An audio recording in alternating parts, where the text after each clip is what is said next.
नमस्कार दोस्तों, आपका फिर से स्वागत है आपके चैनल टेकी बैंकर मनी राज में। और आज हम जिस टॉपिक पे बात करने वाले हैं एक्चुअली वो एक पैसे बचाने का टॉपिक है, जिसको बोलते हैं अपन आरडी, रिकरिंग डिपॉजिट बोलते हैं।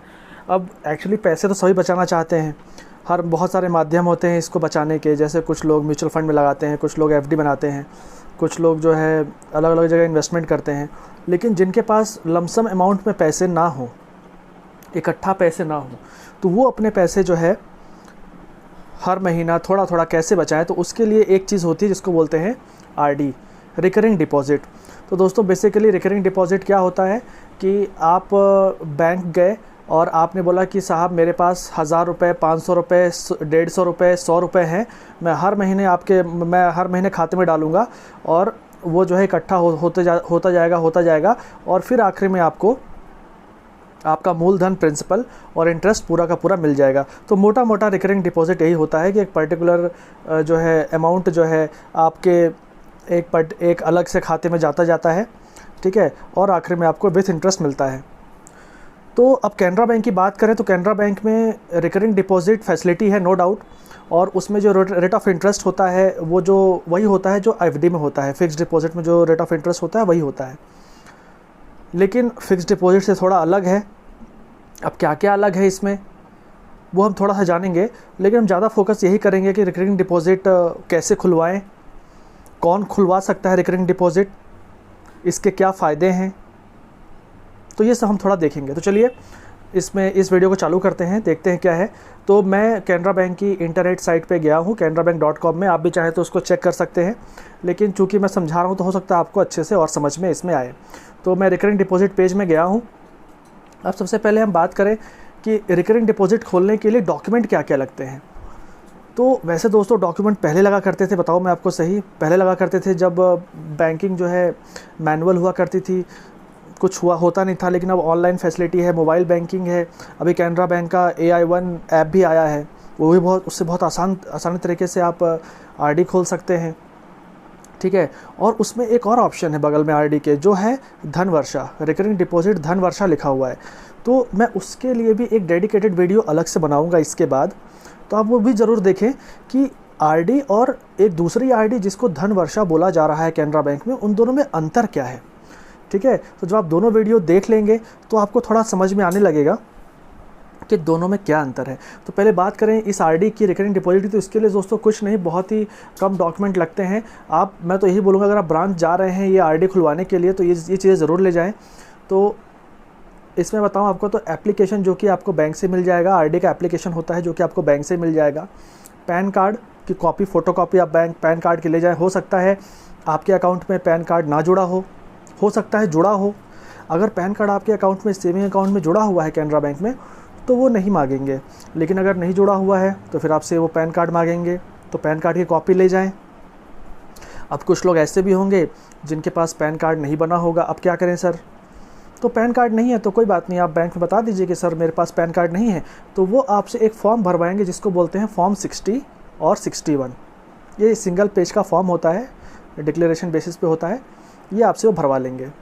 तो एप्लीकेशन हो गया, पैन कार्ड हो गया, फ़ोटोग्राफ, आप अपने 2 फ़ोटो ले जाए छोटी छोटी, ठीक है, जिसके नाम से आप आरडी करवाना चाहते हैं उसकी 2 पासपोर्ट साइज़ फ़ोटो ले जाएं, ठीक है। ये भी कभी बैंक वाले मांगते हैं, कभी नहीं मांगते, लेकिन साथ में ले जाइए, क्या प्रॉब्लम है।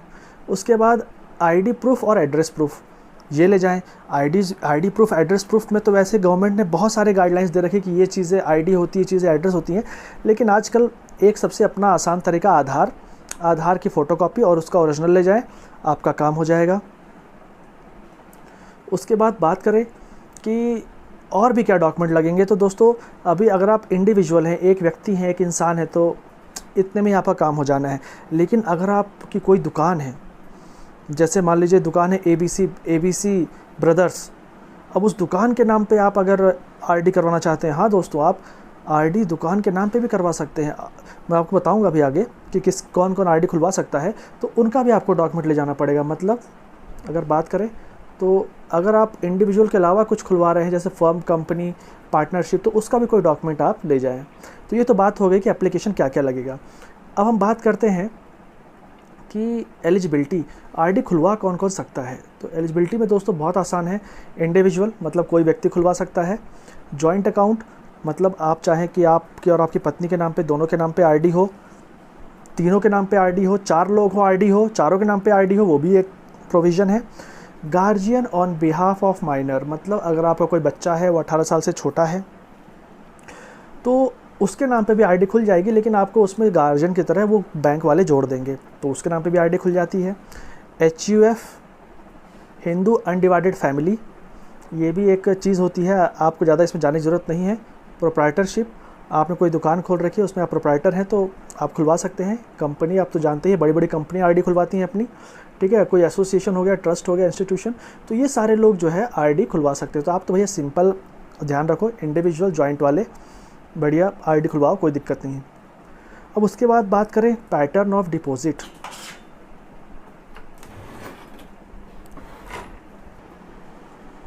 तो ये क्या होता है पैटर्न ऑफ डिपॉजिट मतलब दोस्तों कि आरडी आप कम से कम कितने रुपए की खुलवाएं, ये भी सवाल आता है। भाई कोई बहुत गरीब है, कोई बहुत अमीर है, तो कम से कम आपको 50 रुपये का तो महीने में करना ही पड़ेगा। आप सोचे 10 रुपये, 20 रुपये, 30 रुपये, नहीं, इतना नहीं चलेगा। 50 रुपये कम से कम आपको चालू करना पड़ेगा, 50 रुपये से। और 50 रुपये के ऊपर आप जितना भी डलवाना चाहें, 1 लाख, 2 लाख, 3 लाख की आप आरडी करवा लो, जितना भी करवा लो आप, उसकी कोई लिमिट नहीं है। पर मंथ 50 रुपीज़ आपको आरडी चालू करने के लिए चाहिए, उसके ऊपर कितना भी, ठीक है। और इसमें यही होता है दोस्तों कि हर महीना जितने की आप आरडी शुरुआत में बोलेंगे कि साहब मेरी 1000 रुपये की आरडी खोल दो, तो 1000 रुपये की आरडी खुल जाएगी। और वही 1000 रुपये आपको जितने साल के लिए आपने बोला है उतने साल के लिए वो कटता रहेगा हर महीना, ठीक है। आगे बात करें तो पीरियड ऑफ डिपॉजिट मतलब कितने समय के लिए आरडी खुलेगी, तो ये भी है। पीरियड ऑफ डिपॉजिट में आपका मिनिमम 6 मंथ, कम से कम 6 महीने के लिए खोलना पड़ेगा। मतलब आप सोचो कि यार मैं 4 महीने के लिए खोल लेता हूँ, तो ऐसा नहीं है, कम से कम 6 महीने के लिए खोलना पड़ेगा। और ज़्यादा से ज़्यादा 120 महीना, 120 महीने के लिए आपको खोल सकते हैं। मतलब 120 महीने मतलब 10 साल, मैक्सिमम 10 साल के लिए कम से कम 6 महीने के लिए खोलना पड़ेगा। ये हो गया आपका period of deposit. I hope आपको समझ में आ रहा होगा। फिर रेट ऑफ इंटरेस्ट क्या मिलेगा आपको, ब्याज क्या मिलेगी। तो ब्याज तो हर साल कभी जब भी बदलेगी बैंक में, तो वही आपको ब्याज रेट ऑफ इंटरेस्ट आपको बता देंगे, बैंक वाले बता देंगे। और इसमें बता दूं मैं आपको, आरडी में वही रेट ऑफ इंटरेस्ट होता है जो एफडी में होता है। मतलब 1 साल की अगर आप एफडी बनवाएंगे और उसमें जो रेट ऑफ इंटरेस्ट होगा, वही रेट ऑफ इंटरेस्ट अगर आप 1 साल की आरडी करवाते हैं तो वही रेट ऑफ इंटरेस्ट आपको मिलता है। तो एफडी के पैरेलल चलता है ये आरडी, ठीक है।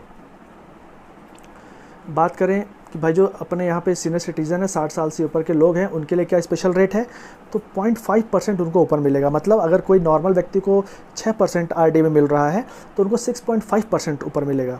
समझ में आ गया। तो सीनियर सिटीज़न के लिए बढ़िया है ये। फिर है TDS, भैया कितना काट लेगी सरकार इसमें से। तो इसमें अभी इस साल तो यही है कि अगर आपका टोटल आरडी एफडी सब मिला के अगर आपका 40,000 से ऊपर का इंटरेस्ट बन रहा है आपके नाम पे, और आपने फिर अपने नाम पे ही कोई आरडी एफडी करवा ली, तो 40,000 के ऊपर जितना भी ब्याज बनेगा उस पर 10% TDS कटता है। तो ये अब हर बार बदलता है, तो TDS तो भैया कंप्यूटर ही काट लेगा, आपको उसकी कोई टेंशन नहीं है। अगर आप TDS नहीं कटवाना चाहते हैं तो एक फॉर्म आता है 15G 15H, बैंक से मिलता है, हर साल भरना पड़ता है, वो आप भर दीजिए, 1 साल के लिए फुर्सत हो जाइए, आपका कोई भी TDS नहीं कटेगा, ठीक है। उसके लिए अगर आप बोलेंगे तो मैं अलग से वीडियो बना दूंगा कि भाई किसको TDS, किसको 15G भरना चाहिए, किसको नहीं भरना चाहिए, ठीक है। तो वो बात की बात है। फिर है नॉमिनेशन फैसिलिटी, भैया नॉमिनी डलवाना है, आपको कुछ हो गया तो पैसा किसको मिलेगा, ठीक है। तो ये भी इसमें है, भैया डलवा सकते हैं आप नॉमिनी, कोई दिक्कत नहीं है। क्या बच्चे को नॉमिनी डलवा सकते हैं, ये सवाल सबके मन में उठता है। भैया पेरेंट है, बच्चे के नाम पे छोटा बच्चा है, 18 साल से नीचे का है, क्या नॉमिनी डलवा सकते हैं। तो नॉमिनी डलवा सकते हैं बच्चे को, लेकिन उसमें वही है कि एज अ गार्जियन फिर उसको किसी और का नाम उसमें लिखना पड़ेगा। नीचे एक रहता है गार्जियन का कॉलम कि बच्चे की देख रेख जब तक वो 18 साल का नहीं हो जाता तब तक बच्चे की देख रेख कौन करेगा, वो गार्जियन का नाम भी आपको वहाँ पे डालना पड़ेगा। तो ये थोड़ा सा यहाँ पे रहता है, ठीक है।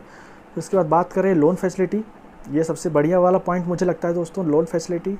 लोन फैसिलिटी मतलब कि क्या आपको आरडी के ऊपर लोन मिल सकता है। मतलब अगर आपने कैनरा बैंक में आरडी एक चालू की और 4 साल में आरडी में जो पैसा जमा हुआ वो मान लीजिए 3 लाख हो गया, मान लीजिए 4 साल में, अब आपको पैसे की ज़रूरत पड़ गई, तो अब आप सोचेंगे कि यार मैं आरडी तोड़वाऊँ आरडी तुड़वा के पैसे ले लूँ कि मैं कोई लोन ले लूँ? तो दोस्तों यहाँ फैसिलिटी है, लोन की फैसिलिटी है। बैंक आपको आरडी के ऊपर लोन दे देगा, मतलब आपको आरडी नहीं तोड़नी पड़ेगी, बैंक आपको उसके ऊपर लोन दे देगा। तो कितना लोन दे देगा? 90%। मतलब आपका जो भी आरडी जितने भी अमाउंट का अभी तक बना है उस पर 90% आपको लोन मिल जाएगा। 100 रुपये की आरडी बनी है तो 90 रुपये लोन मिल जाएगा, ठीक है। और इस पे दोस्तों ब्याज कितना लगता है, लोन पे ब्याज कितना लगता है, ये भी एक सवाल है। तो लोन पे ब्याज, आरडी पे आपको जो भी ब्याज दर मिल रहा होगा ना, परसेंटेज रेट ऑफ इंटरेस्ट, उसका 2% ऊपर मान के चलिए, तो ब्याज भी बहुत कम है इसमें लोन में। तो एक बढ़िया लोन का ऑप्शन आपके लिए खुला है अगर आपके पास आरडी है तो। ऐसे ही एफडी में होता है, ठीक है। फिर बात करें penalty for premature closure. Penalty for premature closure ये क्या है? अब दोस्तों देखिए, आपने 10 साल की आरडी खुलवा ली, लेकिन अब आपके पास पैसे ही नहीं है, 4 साल हो गए अब आपके पास, अब आप पैसे नहीं डाल पा रहे हैं, तो आपको तुड़वाना तो पड़ेगा। भैया पैसे नहीं है आपके पास, तो क्या कोई पेनाल्टी लगेगी? हाँ दोस्तों, यहाँ पेनाल्टी लगेगी। अब पेनाल्टी, यहाँ पे लोग कंफ्यूज हो जाते हैं, बात समझिएगा। उनको क्या लगता है कि उन्होंने मान लीजिए टोटल 100 रुपये अपनी तरफ से डाले आरडी में, अब पेनाल्टी की बात हो रही है, मतलब उनके 100 रुपये में से पैसे कट जाएंगे, उनके दिमाग में ये रहता है। नहीं दोस्तों, ऐसा नहीं है। आपका मूलधन कभी भी कम नहीं होगा, प्रिंसिपल पे कभी पेनाल्टी नहीं लगती दोस्तों। जो आपने मान लीजिए 10 साल की आरडी करवाई और 4 साल आपने आरडी चलाया, अब 4 साल में आपको जो ब्याज मिला होगा, जो रेट ऑफ जो आपको इंटरेस्ट मिला होगा, उस इंटरेस्ट पे 1% जो है पेनाल्टी कटती है, 1% पेनाल्टी कटती है। मतलब उस इंटरेस्ट पे 1% वो कम करके आपको आपका पूरा पैसा और आपका ब्याज जो बना हुआ है वो दे देंगे। तो यहाँ पेनाल्टी तो है, लेकिन ऐसी पेनाल्टी है, तो इससे आपको घबराना नहीं है कि यार आपका प्रिंसिपल अमाउंट चला जाएगा, ठीक है। और ये जो लास्ट वाला पॉइंट है एप्लीकेशन एंड डॉक्यूमेंट, ये तो मैंने आपको शुरुआत में बता दिया।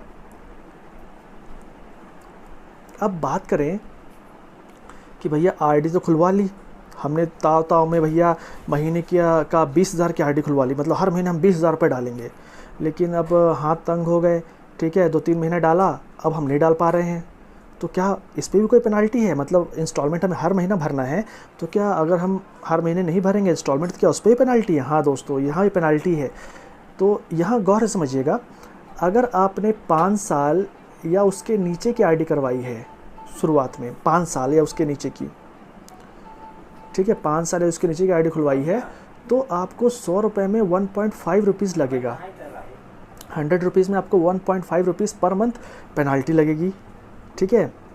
और अगर आपने 5 साल से ऊपर की आरडी खुलवाई है, 5 साल से ऊपर की, तो आपको 100 रुपये में 2 रुपये आपको पेनाल्टी लगेगी। कितने रुपए? 2 रुपये। तो ये भी पेनाल्टी है, मतलब 100 रुपये में 2 रुपये आपको पेनाल्टी लग जाएगी दोस्तों। किस पे पेनाल्टी लगेगी? आप इंस्टॉलमेंट नहीं भर पा रहे हैं, आप जो है आरडी नहीं चला पा रहे हैं, इसलिए लगेगी। समझ में आ रहा है? अब एक दूसरी टाइप की पेनाल्टी भी है कि अगर आप मान लीजिए 4 महीने तक आप नहीं भर पाए, देखिए if there is delay in remittance more than 4 installment, 4 installment से ज़्यादा आप नहीं दे पाए आरडी का, तो अब क्या होगा? तो अब यही होगा दोस्तों कि अब उसके बाद जो भी आपको बैंक ब्याज तो देगी, आपने जितना पैसा जमा किया उस ब्याज तो देगी, लेकिन सिंपल इंटरेस्ट, हाँ यहाँ पे अंतर आ गया, सिंपल इंटरेस्ट पे आपको सिंपल इंटरेस्ट देगी। एक होता है कंपाउंड इंटरेस्ट, एक होता है सिंपल इंटरेस्ट। अभी तक भैया सब कुछ बढ़िया चल रहा था तो बैंक आपको कंपाउंड इंटरेस्ट पे ब्याज दे रही थी, ठीक है, लेकिन अब किस पे देगी? 4 इंस्टॉलमेंट आप नहीं भर पाए तो किस पे देगी? सिंपल इंटरेस्ट पे आपको ब्याज कैलकुलेट करके आखिरी में पकड़ा देगी। तो ये बहुत बारीक चीज़ें हैं जो लोगों को पता नहीं होती आरडी के बारे में। तो अगर आप एक आरडी खोलना चाहते हैं, किसी की खुलवाना चाहते हैं, तो ये वीडियो उसको ज़रूर शेयर करें दोस्तों, बहुत इंपॉर्टेंट वीडियो है। और बता दूं मैं आपको, अब जो है चीज़ें ऑनलाइन हो गई हैं, आरडी आप ऑनलाइन खोल सकते हैं। अभी मैं कुछ दिन बाद एक वीडियो बनाने वाला हूं, कैनरा AI1 जो सुपर ऐप आया है कैनरा बैंक का, उससे आप आरडी किस तरीके से खोल सकते हैं, उसको मैं आपको तोड़ के भी दिखाऊंगा कि तोड़ने के बाद उस पर कितनी पेनाल्टी लगती है। मैं दोनों प्रकार के आरडी आपको बताऊंगा, एक है धनवर्षा और एक है सिंपल आरडी। तो ये अभी हमने जो बात की वो सिंपल आरडी की बात की है, सिंपल रिकरिंग डिपॉजिट की बात की है। इसके बाद जो मेरा वीडियो आने वाला है वो उसमें मैं धनवर्षा के बारे में बताऊँगा, वो भी आरडी ही है लेकिन थोड़ा सा अलग है इससे, समझ रहे हैं? तो यही था इस वीडियो में। आई होप ये वीडियो आपको समझ में आया होगा। तो चलिए फिर अगली वीडियो में मिलते हैं, तब तक के लिए जय हिंद, जय भारत।